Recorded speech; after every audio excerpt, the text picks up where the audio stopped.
Maintenant, quand on me demande ce que je fais dans la vie, je dis je forme des entrepreneurs. Ah ouais? Ouais, je forme des entrepreneurs et plus spécifiquement sur la niche des arts martiaux et plus spécifiquement dans la niche du Krav Maga. Je suis avec Emmanuel Ayash, qui est... Alors c'est drôle, tu es mon prof de Krav Maga. Exact. Et on s'est rencontrés parce que je m'intéressais au Krav Maga il y a quelques mois et j'ai fait des recherches sur Google et je suis tombé sur ta chaîne YouTube où j'ai vu que tu avais fait plein de vidéos sur le sujet et je me suis dit tiens, Emmanuel Ayash, ce nom me dit quelque chose et j'ai cherché dans mon interface client sur Podia et j'ai vu que tu étais client chez moi, que tu avais acheté pas mal de formations et je me suis dit génial, je vais le contacter et je vais lui demander s'il fait des cours particuliers. Tu m'as dit oui, et depuis, je te vois chaque semaine pour faire des cours de Krav Maga. Et tu as un parcours qui est vraiment intéressant. J'avais envie de faire cette interview avec toi parce que, à la base, t'es un vrai prof de Krav Maga. C'est-à-dire, t'es allé faire quand même ton service militaire en Israël, donc c'est pas rien. Il faut préciser que le Krav Maga, c'est l'autodéfense donc qui est enseigné aux militaires israéliens. Et ensuite, tu es revenu en France, tu es devenu prof de Krav Maga, tu es devenu prof de Krav Maga. Et parallèlement à ça, tu as monté ton truc sur Internet, tu vends de la formation, tu vends un abonnement, tu vas nous parler de tout ça. Est-ce que tu peux nous raconter un petit peu ton histoire et comment t'en es arrivé là? Ouais, avec plaisir. Comment je suis arrivé dans le Krav Maga, ça t'intéresse? Ouais, Depuis l'âge de 8 ans, moi je suis intéressé par les arts martiaux. Je m'entraîne comme ce qu'on fait pour les enfants à l'âge de 8 ans, karaté, judo, machin, donc tout ce qu'il faut. Et vers 13-14 ans, première agression de rue. ouais. Et là, je me rends compte que tout ce que j'ai appris, ça sert à rien. Donc j'ai fait tout ce que mes élèves me décrivent. Ça veut dire j'ai été figé, les jambes qui tremblaient, impossible de parler.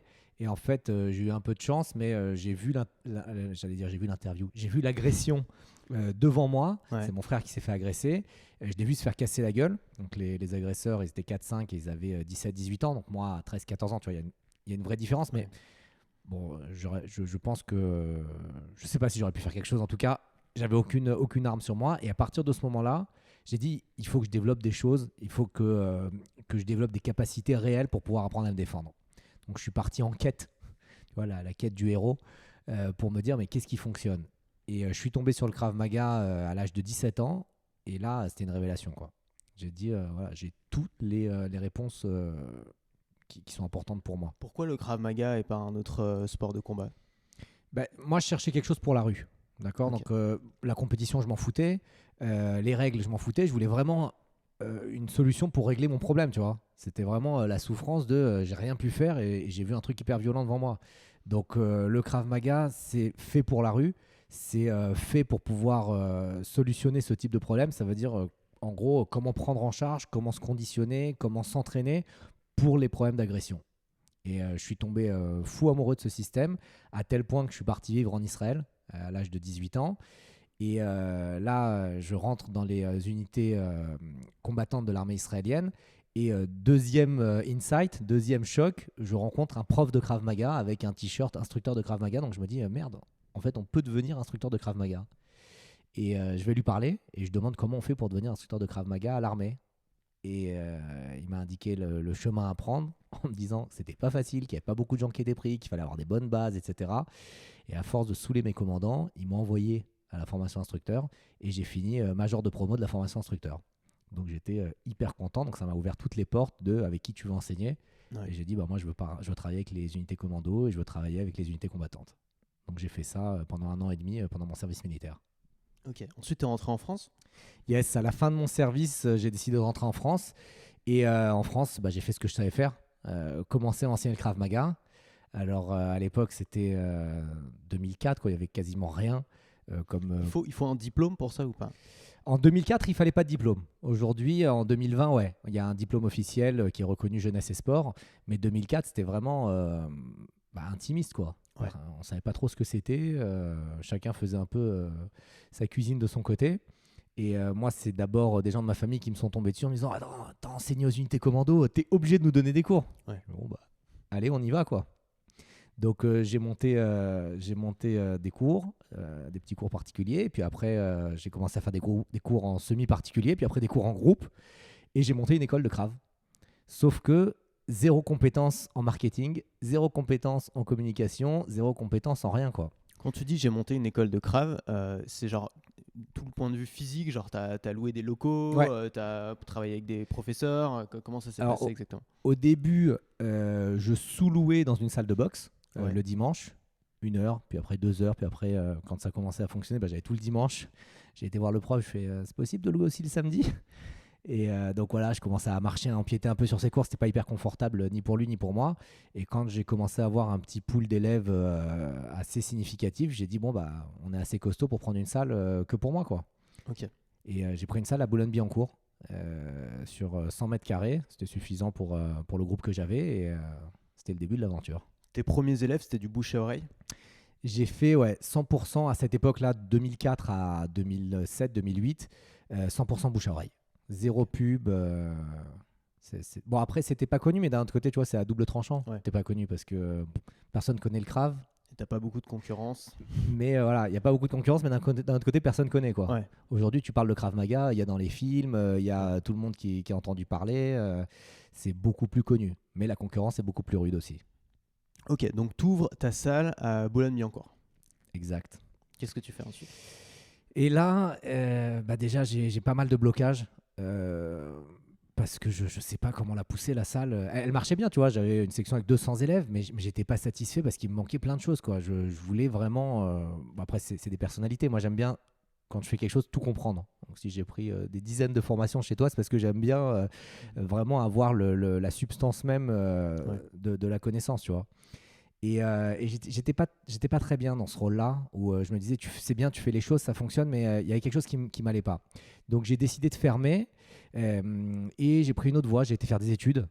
J'ai fait des études d'ostéopathie pendant 5 ans. Alors peut-être qu'une partie de moi-même voulait avoir un diplôme officiel au cas où. Peut-être qu'une autre partie de moi-même voulait avoir des connaissances, des compétences pour connaître encore plus mon système. Ça veut dire qu'en ostéo, j'allais chercher l'anatomie, la biomécanique, la physio, la physiopatho, etc. Mais quoi qu'il en soit, voilà, ça m'a fait un gros break sur ces 5 ans. Et quand j'ai fini l'école d'ostéo, j'ai pas voulu rouvrir de salle. Ouais. J'ai voulu former des instructeurs.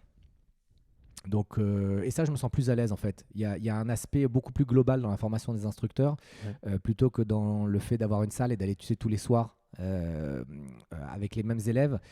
Moi, je me sens plus à l'aise à voyager dans la France entière, à voyager dans le monde entier et à rencontrer des élèves différents à chaque fois, même si c'est pour un soir, même si c'est pour une semaine de cours, mais je me sens plus à l'aise là-dedans. J'imagine que c'est plus difficile de former des instructeurs que juste de former des élèves au Krav Maga.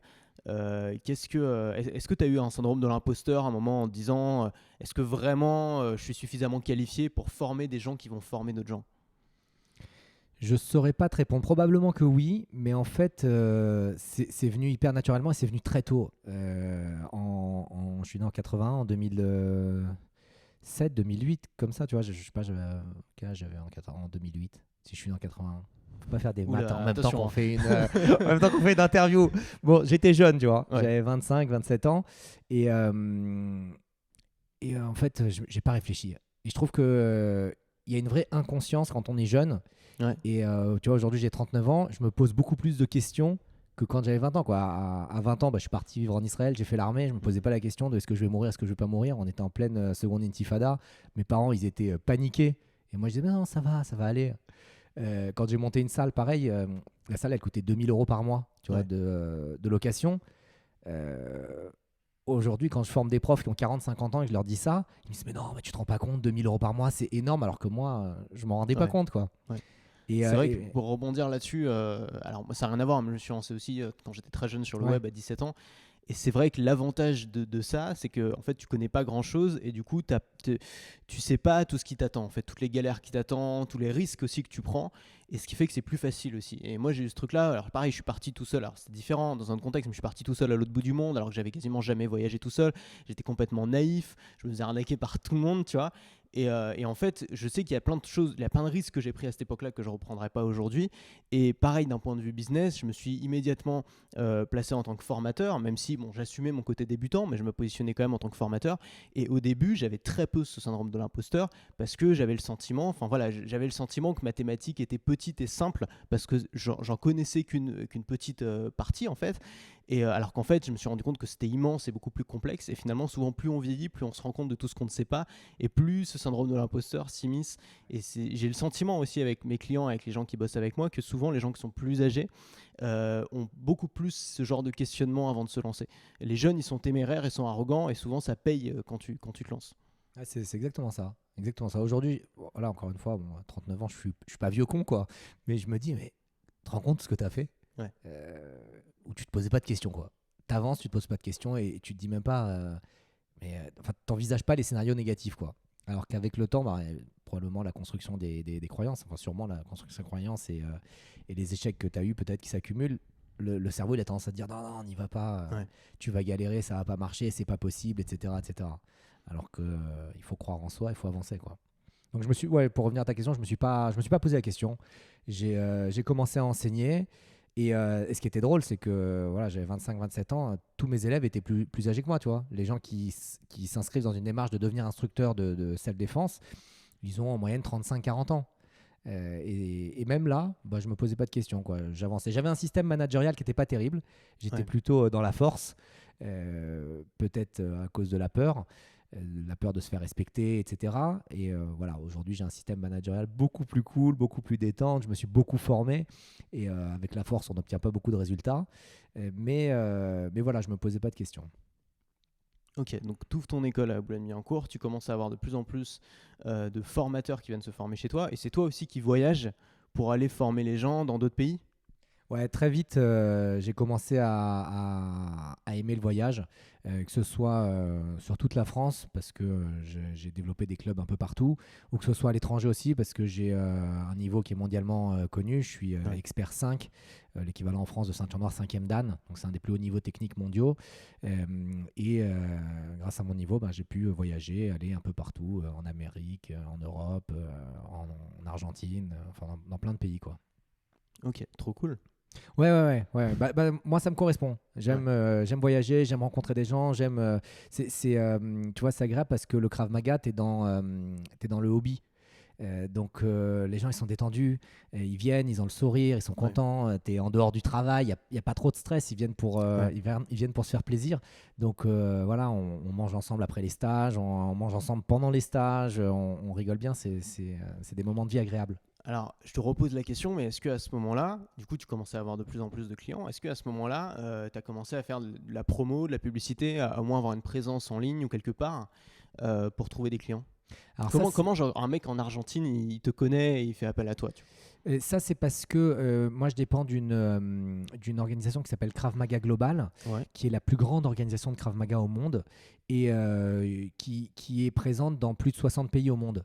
Donc, D'accord. ils connaissent très vite mon nom. Après, ils me voient travailler, ils me voient bouger. Et Ouais. donc, c'est les directeurs qui m'appellent, enfin, qui appellent la maison mère pour demander est-ce que c'est possible d'avoir Emmanuel Ayache en séminaire. Mais après, pour la France, il n'y avait pas ce fonctionnement, tu vois.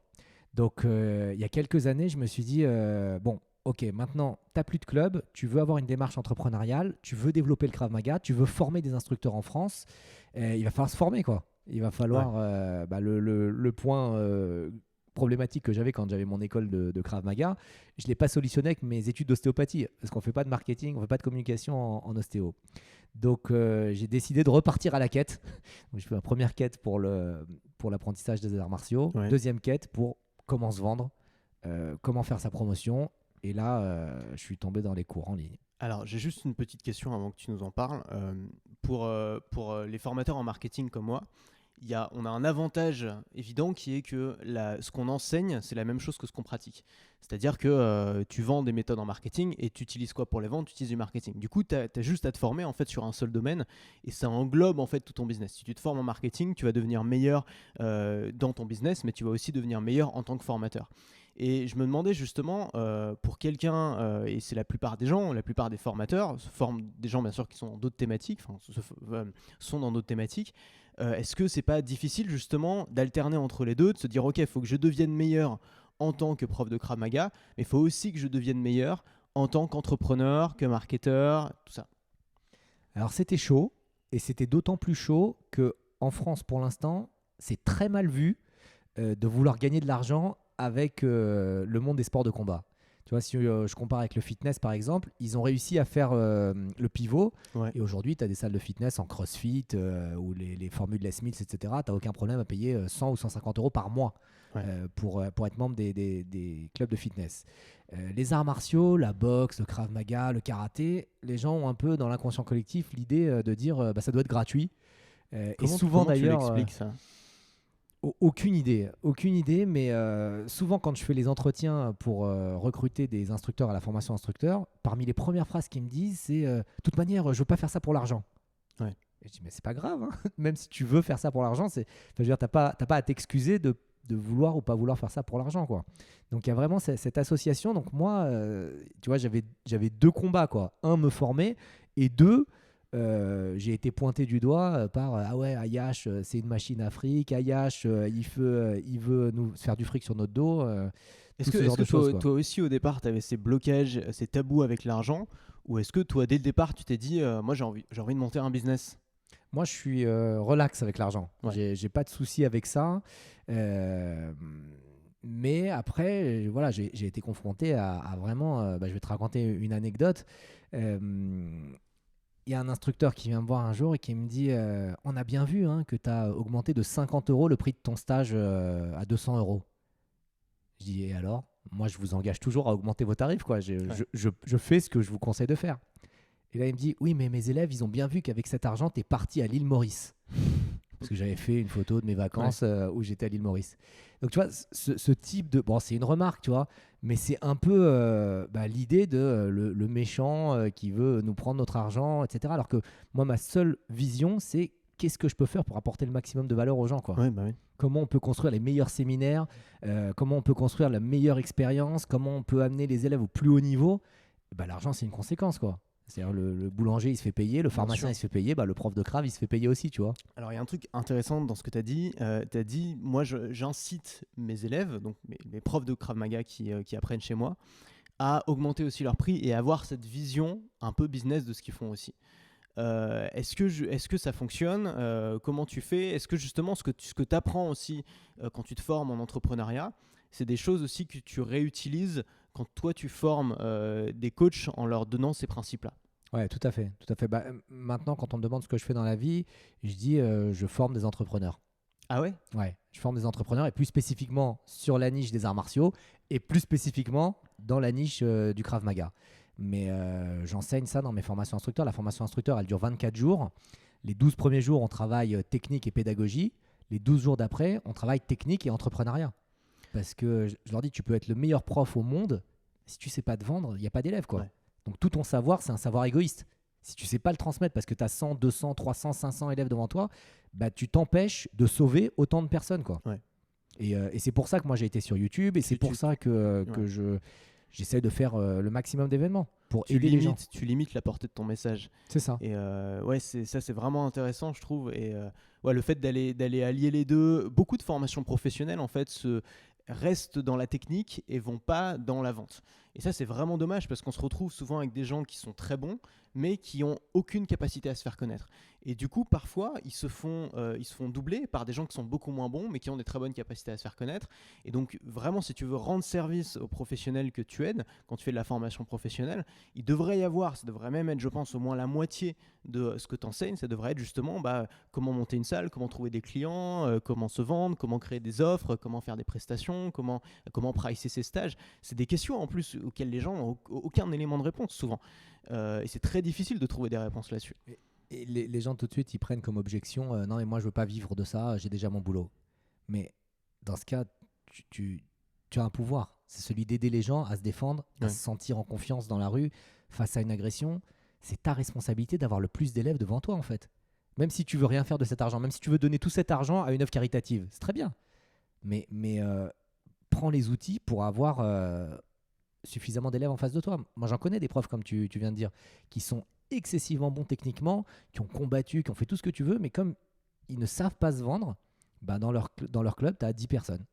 Ouais. Alors qu'il a la capacité technique et pédagogique d'encadrer 200 personnes, tu vois. Ouais.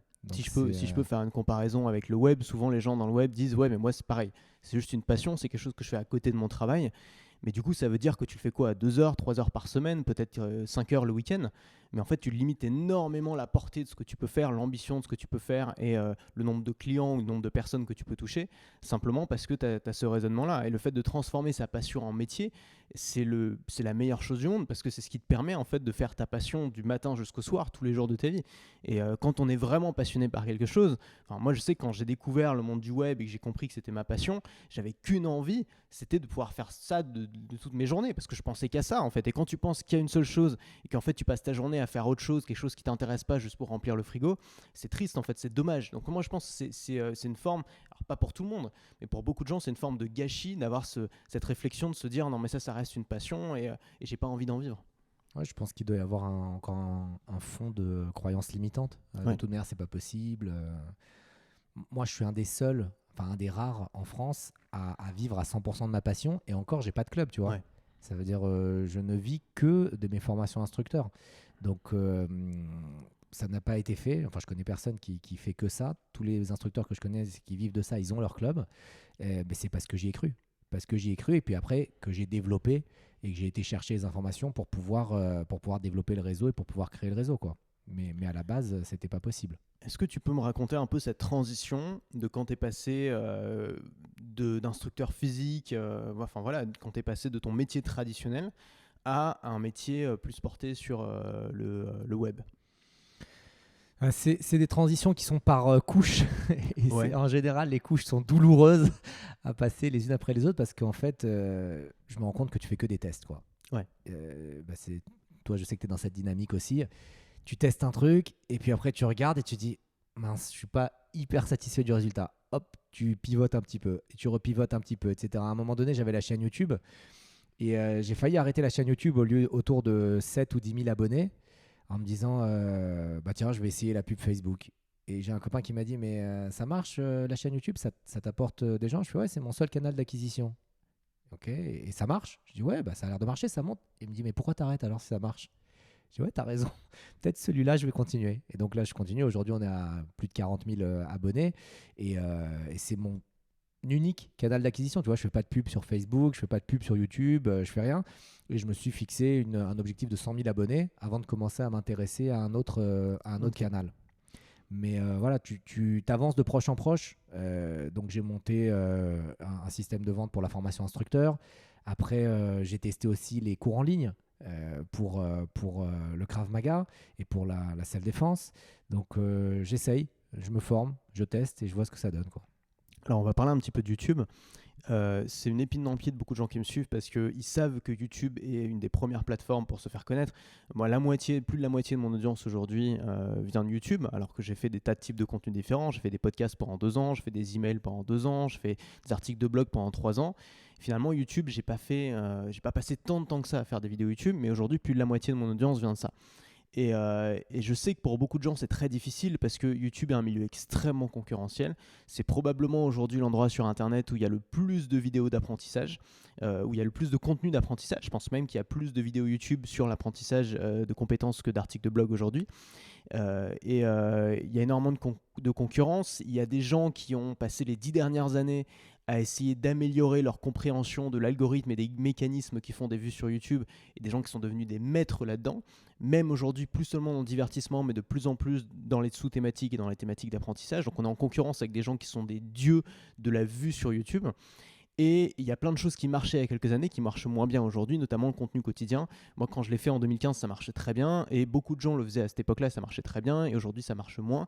Donc, j'aimerais justement que tu nous parles un petit peu de la stratégie que tu as adoptée sur YouTube, et aussi, est-ce que tu arrives à transformer les abonnés sur YouTube, les viewers de ta chaîne, en abonnés à ta liste email? Et, ouais, pareil, pour YouTube aussi, c'est des tests qu'on fait tout le temps. Et là, récemment, on est passé à 3 vidéos semaine. Ouais. Donc dimanche, mardi, jeudi, de façon religieuse, à 18h. La vidéo sort, elle est uploadée sur YouTube, etc. Donc j'avais fait pas mal de formations aussi sur YouTube. Et bon, chacun explique un peu sa vision de l'algorithme, mais tout en disant on n'en sait rien, mais en tout cas, voilà, on met toute cette potion Ouais. magique et ça marche ou pas. Après, moi, ce que je vois, c'est que ce que je mets en place, ça fait augmenter les chiffres, hein, de 10 000 à 40 000 en quelques mois. C'était quand, plutôt ça? plaisant. Je crois que de 10 000, j'ai pas les chiffres exacts, mais de 10 000 pour passer de 10 000 à 40 000 autour de 6-8 mois, quoi. D'accord. Donc, alors que de 0 à 10 000, c'était 2 ans, tu vois. Donc, on profite un peu de l'inertie. Et après, au niveau de la conversion sur les adresses email, on est autour de 700-800 adresses email par mois. Donc, c'est plutôt des prospects qualifiés, des gens qui suivent les vidéos, qui sont intéressés pour avoir plus de contenu encore.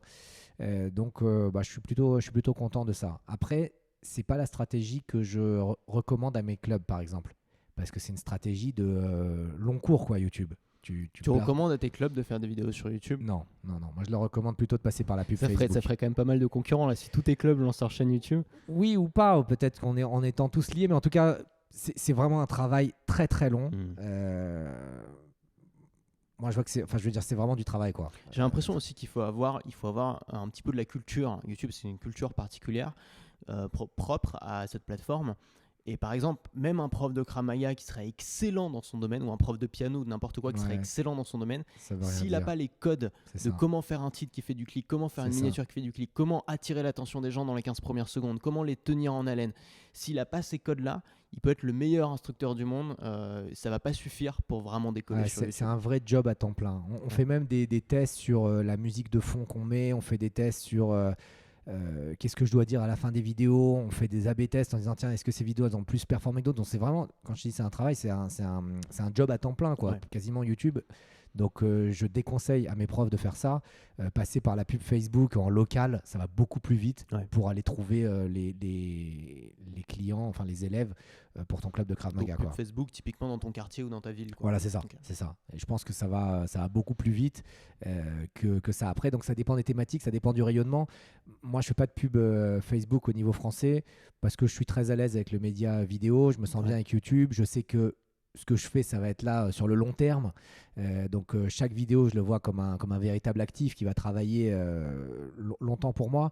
Donc moi, en tant que responsable France et responsable de l'organisation, je me dois de faire ça. D'accord. Ok, tu as fait combien de vidéos sur YouTube? Et on est autour de 250 vidéos. 250 vidéos. Ouais, okay. 250. C'est quoi les vidéos qui ont le mieux marché, le type de vidéo qui fonctionne le mieux sur ta chaîne? Et là, récemment, je me suis mis à faire des analyses d'agression de rue, des analyses de caméra surveillance. Et les gens aiment vraiment la plus-value que j'amène et le fait que je me base sur une situation réelle pour pouvoir parler, pour pouvoir expliquer les mouvements, ce qui aurait pu être fait, ce qui a été fait, pourquoi ça a fonctionné, pourquoi ça n'a pas fonctionné, la mise en sécurité, etc. Donc cette partie, ça fonctionne beaucoup. Et après, toutes les vidéos d'efficacité. Comment mettre KO en 3 secondes, comment avoir des frappes dévastatrices ou ce genre de choses, quoi. Typiquement, surtout des vidéos tutoriels, donc analyse d'un côté, et sinon vidéo tutoriel, comment faire ceci, et tu leur montres visuellement comment faire. C'est ça, ouais. Et j'ai un troisième type de vidéo qui est plutôt théorique ou inspirationnel. Et là, je suis assis tranquillement et soit je traite d'un sujet, pourquoi le Krav Maga, la philosophie du Krav Maga, etc. Ou soit je parle d'inspiration puisque la partie mentale est vraiment hyper importante en Krav Maga. Ouais.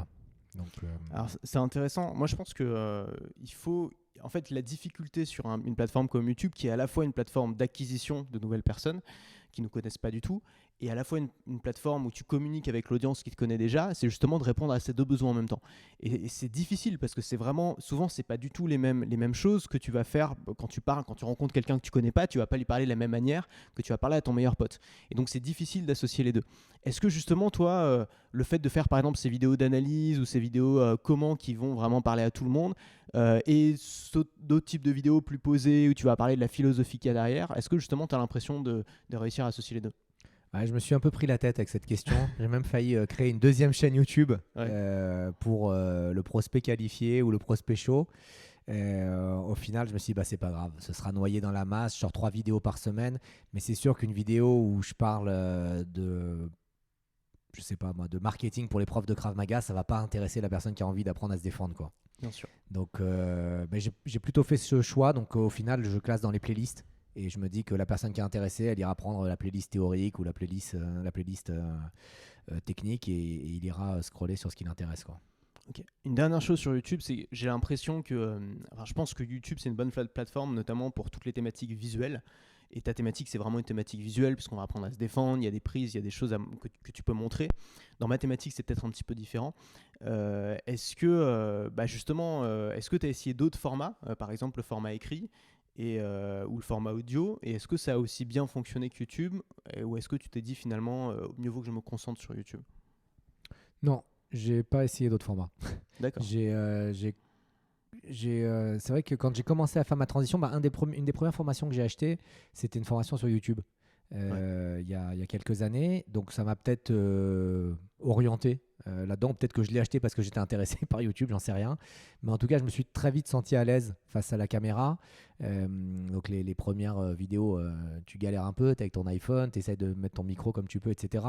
Mais une fois que tu en as à 40, 50 vidéos, après j'ai pris une équipe de tournage, etc. Donc vraiment, voilà, je me sens à l'aise avec le média et ça passe plutôt bien. Donc j'ai pas essayé. À un moment donné, j'ai commencé à faire des mails. Autres que les mails sur tiens salut j'ai une nouvelle vidéo où j'écrivais un peu plus mais ouais je suis pas trop à l'aise comme ça. Et tu dis que tu as pris une équipe de tournage, donc aujourd'hui c'est plus toi qui tourne et qui monte tes vidéos? Ouais, j'essaye de déléguer. Mais ma façon de fonctionner, c'est que je suis très technique, donc j'aime bien comprendre, j'aime bien étudier, j'aime bien tester moi par moi-même, donc ça me fait probablement perdre beaucoup de temps. Mais une fois que je sais ce que je veux, je délègue et je délègue exactement ce que je veux. Je veux ça, je veux ça, je veux ça, je veux ça. Et la personne, ça se passe super bien avec mon équipe. Elle a très bien compris maintenant les forces de proposition, etc. Mais je voulais pas tomber sur des gens qui vont m'imposer un système et ça va peut-être pas matcher, etc. Donc j'aime bien moi mettre les mains dans le cambouis avant de transférer le cambouis à quelqu'un d'autre. Est-ce que tu peux nous parler un petit peu du business que tu as créé? C'était quoi le but de cette chaîne YouTube? C'était d'avoir plus de clients chez les profs de Krav Maga, ou c'était de monter un business 100% online en vendant par exemple des formations? Au début, je me posais pas la question. C'est un peu comme toujours, tu es dans le mouvement, tu es dans l'action. Mais c'est vrai qu'à un moment, je me suis posé, tu vois, l'action ou la stratégie en premier. Moi, je suis passé par l'action. Et à un moment donné, je me suis dit, bon, on en fait quoi alors de cette chaîne? Ça monte. Et au final, j'ai mis toutes les options. Ça veut dire que dans la description en bas, si tu as envie de devenir prof de Krav Maga, tu as le tunnel qui vient vers la formation instructeur. Si tu as envie de rejoindre un club et d'apprendre en bas de chez toi, tu peux. Si tu as envie de te former chez toi et d'apprendre en ligne, tu peux aussi. Donc j'ai essayé de capter les différents avatars. Mais j'ai pas spécifié, outre les vidéos spécifiques sur la formation instructeur, où je dis si vous êtes intéressé, vous avez le lien en dessous. Mais sinon, c'est un peu général. Je fais un appel à l'action vers ma liste privée, avec les emails qui peuvent vous sauver la vie. C'est pas mal ça, en termes de marketing, c'est efficace. Voilà, c'est une idée que j'ai prise de Antoine Blanche-Maison avec la liste privée. Donc je fais ça. Mais sinon, après, il y a la segmentation qui est disponible dans la liste, dans la description, quoi. D'accord, ok. Du coup, est-ce que tu as commencé à vendre des produits 100% online? Ouais, j'ai créé une quinzaine de formations en ligne quand même. qui sont soit les grades, les 5 premiers grades de Krav Maga, ou alors des choses un peu plus généralistes, défendez-vous, ou des choses sur la communication sous conflit, ou des choses... voilà, je suis en période de test, en phase de test. J'ai pas encore trouvé la recette exacte qui plaît vraiment à mes élèves, parce que je mets énormément d'énergie vers la formation instructeur et je mets aussi énormément d'énergie vers les stages. Donc les cours en ligne, au final, c'est venu que récemment, tu vois, il y a 2-3 ans. Et encore, c'est venu en dilettante, tu vois. Ça veut dire, j'ai mon business qui tourne. Je me suis dit, tiens, en ligne, c'est pas mal, parce que je peux peut-être aider des gens qui n'ont pas de club de Krav Maga à côté d'eux. Moi, j'ai 50 clubs en France. La France, c'est un pays énorme. Donc, il y a encore plein de villes où il n'y a pas de club. Donc, je me suis dit, ça pourrait être une option. Donc, je me suis un peu tourné dessus. Je suis encore en période de test. Je sais que toi, tu recommandes de créer plein de produits pour pouvoir voir rapidement lequel fonctionne. Moi, j'avoue que je suis un peu flemmard là-dessus. 15, c'est déjà beaucoup. J'imagine sur les 15, tu as eu des produits qui ont mieux marché que d'autres, qui t'ont un peu guidé vers qu'est-ce qu'il faut faire, qu'est-ce qui n'est pas nécessaire. Oui, j'ai des datas, mais encore une fois, c'est pas significatif pour voir une vraie transition, quoi. pour savoir exactement ce que la personne qui est chez lui, ce dont elle a besoin. Est-ce qu'elle a besoin de savoir se défendre contre des étranglements? Est-ce qu'elle a besoin de savoir juste observer dans la rue? Ou est-ce qu'elle a besoin juste de savoir communiquer avec quelqu'un? J'ai pas encore ces infos, donc ça me plaît beaucoup de savoir que je peux former des gens, euh, même à distance, mais je mets pas toute l'énergie comme quand je fais mes formations instructeurs, quoi. Est-ce que ce serait pas un problème de motivation? C'est-à-dire, est-ce que juste ça te motive pas suffisamment? Genre, est-ce que tu dis finalement, moi ce que je fais en réel ou ce que j'ai fait jusque-là et les vidéos YouTube, c'est ma passion, c'est ce que j'aime, et j'ai pas forcément envie ou j'ai pas forcément besoin de vendre des formations en ligne? Je saurais pas te dire. Je saurais pas répondre exactement à ta question. Je pense qu'il y a de ça parce que c'est la réponse que je donne aux gens qui vont pas au Krav Maga s'entraîner régulièrement en disant t'es pas assez motivé ou t'as pas assez Ouais. mal ou t'es pas assez inspiré pour aller au Krav, enfin pour aller t'entraîner régulièrement. Donc je pense qu'il y a un peu de ça. Peut-être que je suis bien dans ma zone de confort ou peut-être que ce qui me botte vraiment c'est de former des instructeurs, quoi. Ouais. Donc ça, de toute manière, je sais que c'est ma zone de génie. Ouais. La formation instructeur, elle dure 24 jours, 8 à 10 heures par jour. Moi, j'ai pas l'impression de travailler, tu vois. Ouais. Quand je passe autant de temps, les gens ils me disent, mais t'es pas fatigué après 24 jours? Je fais non. Je suis bien, j'ai passé un bon Ouais. moment. Je suis heureux avec les Donc tu instructeurs prends que je plus de forme. plaisir à former des gens en face à face que à parler devant une caméra tout seul. Ouais, oui, indéniablement. Indéniablement, moi j'aime le contact, j'aime Ouais. voir le visage des gens pendant que je leur parle, j'aime répondre aux questions en direct. Donc oui, le présentiel, ça a dirigé toute ma vie. Après, voilà, je peux pas faire toutes les villes de France. Il y a une période dans ma vie, il y a quelques années, où tous les week-ends j'étais en déplacement. C'est ce qui a aussi un peu orienté la transition vers le format en ligne. Ouais. J'ai aussi essayé enfin j'ai aussi écrit un livre qui s'appelle Défendez-vous, qui a été un best-seller sur Amazon. Mais voilà, après un livre c'est 15 euros et c'est pas avec ça Ouais. qu'on devient riche. Mais tu vois, ça fait partie des produits que j'essaye de mettre sur le marché pour toucher le plus de monde en me disant bon, bah, t'as pas de club de Krav Maga autour de toi, t'as pas 50 balles ou 100 balles à investir dans un cours en ligne, bah, au moins achète ce livre à 15 euros et tu verras dedans, il y a une tonne d'informations qui Ouais. vont te permettre de te sentir plus en sécurité et de te défendre au cas où il y a une agression, quoi. Ok. Est-ce qu'aujourd'hui tu as l'impression de faire trop de trucs et ça te fatigue? Ou au contraire, tu te dis que tu aimerais bien faire encore plus de choses?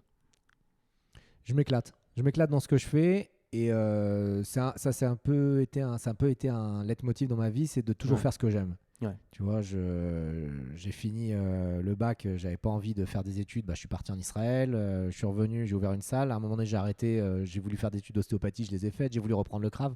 Donc, je suis quelqu'un de passionné. Donc, je ferai pas quelque chose qui me gonfle. Maintenant, est-ce que c'est trop ou pas trop? Moi, je suis bien. Je suis bien. Il y a Ok. des gens qui me disent que c'est trop. Mais voilà, si moi je suis heureux là-dedans, ça va. Après, voilà, j'ai une vision spécifique de ce que je veux faire. Je sais combien d'instructeurs je veux former. Je sais quel est le rayonnement que je veux avoir sur la France. Tu vois, par exemple, pour la chaîne YouTube, je me suis fixé un chiffre de 100 000 abonnés. Euh, Moi, je fonctionne avec des objectifs chiffrés de préférence. Comme ça, on peut savoir oui ou non je les ai atteints. Ouais. Donc, non, je suis heureux. J'ai encore quelques questions parce que ça m'intéresse ce que tu essaies de construire en ce moment ou ce que tu fais en ce moment. Du coup, est-ce que ton business est scalable? Est-ce que parce qu'aujourd'hui tu dis que tu coaches, enfin tu entraînes des entraîneurs de Krav Maga. Comment ça se passe? Parce que tu m'avais dit que tu en entraînais plus de 100. Comment tu fais pour en entraîner autant en même temps? Et est-ce que ce business model est scalable pour toi? Ouais, complètement scalable. D'abord, le process de recrutement, il est scalable parce que je peux déléguer le recrutement. Ouais. Pour l'instant, c'est moi qui fais tous les recrutements, mais j'ai un script, j'enregistre tous mes calls. Vraiment, voilà, je fonctionne de façon pas industrielle, mais tu vois, je mets en place des process parce que D'accord. c'est vraiment important. Et je me dis, pour l'instant, c'est moi qui fais tout le recrutement, mais dans 1 an, 2 ans, 3 ans, si j'ai envie de déléguer, aucun problème. Ouais. Les formations instructeurs, pareil. Pour l'instant, je les fais et c'est moi qui dirige les 24 jours, mais je suis en train de mettre en place une national team, des experts que j'ai monté en grade. Et à terme, 1 an, 2 ans, 3 ans, ils vont prendre des parties de la formation instructeur, voire prendre toute la formation instructeur. Donc Donc, ça, donc tu es en train de former des gens pour qu'ils puissent à ta place Ouais. former les instructeurs, Ouais. c'est ça? Ok. Après, la En question, ton nom. c'est est-ce que moi, je veux ne Ouais. plus être sur le terrain? Mais je sais que de toute manière, pour grossir, je vais devoir me retirer progressivement du terrain parce que j'ai besoin d'avoir de la stratégie, j'ai besoin d'avoir de la réflexion, j'ai besoin de temps pour réfléchir. Et du coup, tu as développé tes propres méthodes que tu enseignes à tes coachs, à tes formateurs? La méthode de Krav Maga spécifique que j'enseigne, c'est la méthode de la maison mère, donc Ouais. Krav Maga global. Après, tout ce qui est business, méthodologie de développement, ouverture d'un club, communication, marketing, vente, etc., c'est le fruit de tout ce que j'apprends moi Tu, dans... tu dirais que c'est ta valeur ajoutée par rapport C'est ça. à un concurrent, par exemple, Exact. quelqu'un qui ferait la même chose? Ouais. Exact, exact. Et même à l'intérieur de KMG, en Hongrie ou en République tchèque ou peu importe, c'est pas la même formation instructeur parce que moi j'ai rajouté cette patte. Et j'ai des gens qui commencent à m'appeler en me disant ah bah moi j'aimerais bien faire la formation en France parce que je sais Ouais. que toi tu rajoutes ça dedans. Donc tu m'as dit pour former les 100 instructeurs en même temps, il y a 24 jours de formation en présentiel. C'est 24 jours d'affilée ou 24 jours dans l'année? Alors pour l'instant c'est 2 x 12. Ouais, ok. Mais après, je suis aussi en train de jouer avec les modèles pour me dire est-ce qu'on va pas découper en plusieurs. J'ai donc j'ai c'est- une ouais. liberté totale sur ça et même peut-être une partie de la formation en ligne. Et ça, ce serait plutôt cool, tu vois, D'accord. en me disant ben, je vais mettre toutes les conférences en ligne. Enfin, toutes Ouais. les conférences que je fais Parce qu'il en faut préciser présentiel, que on peut les faire en c'est pas ligne. en one-to-one, c'est tout le Un groupe, groupe qui viennent en ouais. même temps. Ok. En général, quand je forme des instructeurs, c'est en des groupes de 20 à 30 personnes. Après, la formation continue, j'ai plus de monde, j'ai 60 personnes, 70 personnes, peu importe. Mais la formation initiale, j'essaie de prendre un groupe de 20-30 personnes maximum. Sinon, c'est Et- pas gérable. Et est-ce qu'il y a, en dehors de ces jours de présentiel, de stage, est-ce qu'il y a un suivi, par exemple sur Internet? Est-ce que tu réponds à leurs mails? Est-ce que tu fais des Oui, bien sûr. zooms avec eux? J'en sais rien. Une fois que les gens sont formés, ils font partie de l'organisation, donc de KMG France. Ils ont leur propre entité. Pas s'ils sont à Chantilly, KMG Chantilly, s'ils sont à La Rochelle, KMG La Rochelle, etc. Et dans le programme d'affiliation à KMG France, je leur propose 6 jours de formation par an en présentiel. Donc, ils ont les dates, ils peuvent venir ou ils ne viennent pas, c'est leur décision, mais au moins, moi, je propose la formation. Ils ont une conférence en ligne tous les 2 mois pour pouvoir répondre à leurs questions, que ce soit pédagogique, technique ou entrepreneuriale. Et après, on a les canaux habituels, le groupe WhatsApp, le groupe Facebook, etc., pour maintenir un lien Et c'est toi qui permanent. gères tout ça tout seul ou tu as une équipe avec toi? Et j'ai une équipe avec moi. Ok. J'ai une équipe avec moi que je mets en place progressivement. La personne qui s'occupe de tout le merchandising, la personne qui s'occupe de tous les médias sociaux, la personne qui va s'occuper un peu plus tard de la formation, donc la National Team dont je t'ai parlé. Mais voilà, j'essaye de mettre en place une équipe spécifique pour me soutenir. Et les instructeurs de Krav Maga que tu formes, est-ce qu'après, ils ont une sorte de label KMG ou de label Emmanuel Ayache où ils doivent, je sais pas, soit parler de toi, soit ils ont une sorte de diplôme, où ils ont des méthodes particulières qu'ils enseignent ensuite à leurs élèves? Ouais, ils obtiennent un diplôme KMG, Ouais. donc KMG Monde, qui leur permet d'aller enseigner sans problème dans les pays où on est représenté. Il y a des gens qui habitaient en Norvège, qui sont partis habiter au Canada. Ils ont Ouais. tout de suite rejoint le club KMG, ils ont rejoint le corps enseignant, et puis voilà, ils enseignent. C'est un des avantages d'être dans un gros groupe. Après, ils portent les couleurs de l'organisation dans leur club. Donc, les instructeurs font porter le t-shirt de KMG, le pantalon de KMG, et ils peuvent aussi continuer à progresser dans l'organisation. C'est-à-dire que nous, on propose des formations de spécialisation, instructeur femme, instructeur enfant, instructeur police, etc. Et donc, si toi, en tant qu'instructeur, tu veux te spécialiser pour les enfants, eh ben, c'est encore une formation où tu peux apprendre la pédagogie spécifique aux enfants pour pouvoir ouvrir ce marché. D'accord. Intéressant. Ouais. Ok. C'est quoi la suite pour toi? Comment est-ce que tu voudrais continuer à faire grossir tout ça? Ou est-ce que tu as des nouveaux marchés que tu voudrais attaquer? Dans un premier temps, je vais continuer sur les civils parce que j'ai vraiment beaucoup de choses à faire. Encore une fois, la France, c'est un très gros pays et il y a plein de villes où on n'est pas présent.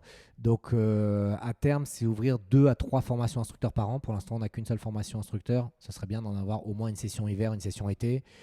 Commencer à jouer avec cette partie en ligne ou pas pour la formation instructeur. Voir ce que ça donne. Si une partie est enseignée en ligne, est-ce que ça amène une plus-value ou est-ce qu'au contraire, c'est une moins-value? Quand j'ai parlé avec les gens de la formation instructeur cet été, ils m'ont dit bah non, pourquoi tu fais pas les deux? Je dis, ça veut dire, ah bah tu y restes à 24 jours, mais en plus tu nous donnes la formation en ligne. J'ai dit, ah oui, j'avais pas pensé à ça. Moi, j'imaginais un peu assouplir, tu vois, mais en fait, ils sont tellement contents d'apprendre que pour eux, c'est OK quoi, de rester 24 jours. J'imaginais descendre 18 jours et faire le reste en ligne. C'était marrant. Et donc ça, c'est une première direction. Donc, continuer à pousser la formation instructeur. J'aimerais écrire d'autres livres parce que l'exercice m'a vraiment plu. Ouais. Parce que j'ai eu un super retour sur le premier bouquin que j'ai écrit. Et voilà, encore une fois, la vie est courte, il faut faire ce qu'on aime. Donc voilà, j'aimerais bien écrire un bouquin sur la self-défense pour les femmes. Parce qu'il y a de plus en plus de femmes qui se mettent au Krav Maga parce qu'elles se sentent en danger, parce qu'elles se sentent mal dans la rue, parce qu'il y a de plus en plus d'agressions sur les femmes. Et le Krav Maga, c'est un super outil, quoi. On apporte des solutions hyper simples pour pouvoir aider les gens. Donc ça correspond à leurs besoins. Ça, j'aimerais bien écrire un bouquin là-dessus ou peut-être une formation en ligne là-dessus. Peut-être que la clé est là pour la formation en ligne, le Krav Maga pour les femmes. Ok. Une dernière chose, est-ce qu'il y a beaucoup de gens qui se lancent dans une thématique, ça peut être une thématique sportive, n'importe quoi, et ils ont du mal à savoir par où commencer. Donc souvent ils se tournent dès le début vers la formation, par exemple les gens qui me suivent, parce que moi c'est les méthodes que j'enseigne, et pour certaines personnes c'est difficile parce qu'au début ils n'ont pas beaucoup de gens qui les connaissent. Toi c'est un peu l'inverse que tu as fait, c'est-à-dire que tu es rentré par la petite porte, tu as commencé à faire du one-to-one, à donner des cours, ensuite à agrandir ton réseau. Quel conseil tu pourrais donner à quelqu'un qui se lance, qui n'a pas encore une audience, mais qui voudrait le plus vite possible commencer à gagner sa vie avec ses compétences ou avec sa passion? La question, c'est quoi? C'est est-ce qu'on développe l'audience et après on fait l'offre, ou est-ce qu'on fait l'offre et après l'audience, c'est ça? Ouais, on peut le résumer comme ça. Ouais. Eh ben, je me la suis posée la semaine dernière, la question. Je me la suis posée la semaine dernière parce que effectivement, j'ai développé l'audience moi au début, et après je me suis cassé la tête avec l'offre. Ouais. J'ai pas de, c'est lourd, hein, mais j'ai pas de réponse à t'apporter. Parce que je me dis que si d'un autre côté tu commences à travailler l'offre, comme t'as pas beaucoup d'audience, tu sais pas si ton offre elle est viable ou pas, tu vois. Ouais. Donc moi je serais plutôt tenté par commence par faire ce qui est facile à faire. Les cours particuliers c'est facile. Comment ça a pris moi, c'est parce que voilà, j'avais un cours, le mec a adoré mon cours, il m'a amené un deuxième élève le lendemain, enfin la semaine d'après, donc j'avais 2 cours. Ils ont adoré, ils m'ont emmené un troisième, donc j'avais 3 cours particuliers jusqu'à ce que ma journée du dimanche soit pleine, quoi. Et après, quand je pouvais plus gérer, j'ai commencé à proposer aux gens, dites-moi, au lieu d'être seul, ça vous dérange d'être 2 ou 4 par cours? Donc tu vois, j'ai commencé à grossir. Et puis après, bon, j'arrête les cours semi-particuliers, je commence les cours en groupe jusqu'à 20 ou 40 par groupe. Donc j'ai monté comme ça. Mais je sais pas si dans l'autre sens ça aurait été faisable. J'en sais rien. Il faut essayer. Ouais. Ok. Et ben c'est super intéressant et je pense que ça peut aider beaucoup de gens, surtout le fait de... moi ce que j'aime bien dans ton histoire, c'est que tu as l'ambition de créer quelque chose qui va au-delà de simplement un produit ou un service ou une méthode. C'est-à-dire que tu as vraiment envie presque de posséder un univers qui est voilà, le Krav Maga en ligne en France, etc. Et tu as cette ambition-là de toucher le plus de monde possible et de propager surtout ton message et tes méthodes le plus loin possible. Et je pense que c'est un bon point de départ. En fait, beaucoup de gens s'arrachent un peu les cheveux avec le marketing, à se dire c'est quoi le dernier hack à la mode, c'est quoi le dernier modèle de vidéo YouTube qui marche bien. Alors qu'en fait, si tu restes focalisé sur un objectif qui est je construis et j'améliore des méthodes qui peuvent apporter de la vraie valeur aux gens. Dans le cas du Krav Maga, typiquement, ça peut te sauver la vie. J'affine ces méthodes-là et je les enseigne. Et le but, c'est de les propager le plus loin possible et toucher un maximum de gens avec et d'apporter un maximum de valeur à ces gens-là. Et en fait, si tu te concentres juste sur cet objectif-là, tu peux finir par créer quelque chose de cohérent et de grand et d'ambitieux. Même si toi, au départ, tu n'as pas vraiment eu conscience de ce que tu faisais et tu as l'air un peu tout azimut dans tous les sens. Juste si tu restes focus sur cet objectif-là de « Ok, je construis les meilleures méthodes possibles et j'essaie de les diffuser au plus grand nombre ». Et j'ai l'impression que c'est ce que tu fais et c'est pour ça que j'ai trouvé ça vraiment intéressant. En plus, tu as un excellent formateur, en tout cas en Krav Maga. Enfin, moi, j'apprécie beaucoup les cours que j'ai avec toi. Et je trouve ça bien dans un domaine où les gens ont beaucoup de réticence à se lancer sur Internet, premièrement, et deuxièmement, ont beaucoup de réticence à monter quelque chose qui ressemble à un business avec ça. Cette démarche que tu as, te dire, ok, j'ai cette compétence-là, mais j'essaie de l'associer à d'autres compétences et je me forme sans arrêt. Tu es aussi quelqu'un qui te forme énormément. Je pense que c'est probablement ce qui explique le succès que tu as eu dans ce domaine-là. Ouais, je te rejoins à 100% sur ce que. Enfin, je valide complètement ce que tu viens de dire. Et je voulais juste rebondir sur une des choses que tu as dit au début sur l'objet brillant. Ouais. Le nouveau hack à la mode, etc. Ouais. Et c'est vrai que bon, les marketeurs, c'est leur boulot de donner envie aux gens. Mais c'est vrai que quand on se lance, on peut faire un peu la boule de flipper, quoi. Tiens, je pars là, je pars là, je pars là, je pars là, je pars là. Et au final, ça enrichit les marketeurs, c'est bien. Mais toi, concrètement, est-ce que tu avances ou pas? C'est compliqué, quoi. Ouais. Donc, ce que je donne comme recommandation en général aux jeunes, enfin aux gens qui débutent, c'est choisis la personne avec qui tu raisonnes, tu vois. Peut-être avec toi, peut-être avec un autre marketeur, avec qui tu veux. Mais une fois que tu as choisi, donne-toi vraiment les moyens d'essayer longtemps. Ouais. Tu vois, plusieurs mois, plusieurs années pour avoir de la data, quoi. Parce que si tu essayes une semaine, il se passe rien, quoi, en une semaine. Ouais. Et si tu dis, ouais, voilà, je vais essayer un peu ça. Bah non, attends, je vais essayer un peu ça. Ça marchera pas. Mais au final, bon, tous les modèles marchent. Je sais que tu es anti-tunnel, mais les tunnels, ça marche. Tu vois, il y a des grosses fortunes qui se sont faites avec les tunnels. Les petits produits, ça marche aussi. Les webinaires, ça marche aussi. Tout marche, mais regarde ce qui résonne avec toi, quoi. Ouais. Regarde ce qui te C'est ça, parle ouais. le plus dans ton cœur. Et là où tu es à l'aise aussi. Tu vois, moi, je suis pas très à l'aise pour écrire un mail par jour. Ouais. Donc, je l'ai pas fait. J'ai pas touché à ça. Je suis à l'aise en vidéo. Voilà, quand je tourne des vidéos YouTube, j'en tourne 40 d'affilée, quoi. Donc, je suis en mode excité sur ce média. Donc, ouais, ce serait mon meilleur conseil pour les débutants, quoi. Ouais. Il n'y a pas de meilleure technique marketing, il y a juste une meilleure technique marketing pour toi Pour toi, ouais. et pour chacun. Ouais, Et donc ouais. il faut la trouver, il faut regarder ce qu'on aime faire, ce qui fonctionne. Et si on arrive à trouver ce truc-là où il y a le croisement de à la fois ça nous plaît et en même temps ça fonctionne, il y a une traction derrière, il faut persévérer, quoi. C'est ça. Mais voilà, oui, faut quand même avancer un peu pour avoir de la data. Et puis, au bout de quelques années, si ça n'a pas marché, peut-être que tu te poses la question sur est-ce que c'est pas toi qui cloche ou ta niche qui cloche ou j'en sais rien. Mais en tout cas, avoir une direction et la suivre pendant un certain temps avant de changer de direction et d'être attrapé par un nouvel objet brillant. Où est-ce qu'on peut trouver si on s'intéresse au Krav Maga? Et ben la chaîne YouTube Emmanuel Ayache et le site internet kravmagaglobal.fr. Ok, génial. Et bah allez voir, c'est super. Et merci beaucoup d'avoir répondu à mes questions. Avec grand plaisir. Merci à toi.